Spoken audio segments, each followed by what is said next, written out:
puis c'est un rituel. Le mois sans tabac s'est ouvert hier. Et le tabac est toujours responsable de 13% des décès en France, soit 75 000 morts par an.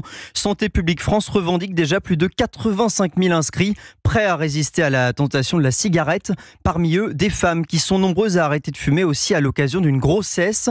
Pour cause, les dangers sont connus entre risque de prématurité ou encore de fausses couches.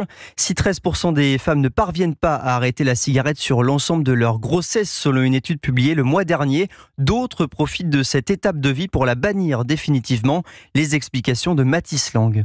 C'est lorsqu'elle est tombée enceinte d'Anaïs, son premier enfant, qu'Aurélie, une chef d'entreprise de 45 ans, a décidé d'arrêter le tabac. C'était même plus qu'un déclic. Dès le début, moi, c'était vraiment comme un dégoût à me dire, non, en fait, j'empoisonne mon futur bébé.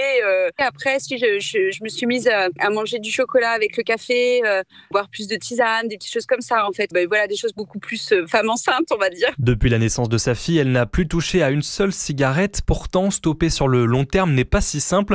Il faut se faire aider, précise la docteure Van der Schuren, médecin tabacologue au CHU de Caen. Ce qui va favoriser aussi le fait d'arrêter pour le long terme, c'est quand monsieur va arrêter avec madame. L'arrêt se poursuit toujours mieux et toujours mieux toléré quand effectivement le couple arrête ensemble. Mais ce qu'il faut surtout, c'est les orienter vers une consultation de sevrage tabagique qui vont pouvoir aider en fait ces femmes. La tabacologue conseille d'utiliser des patchs à la nicotine pendant la grossesse.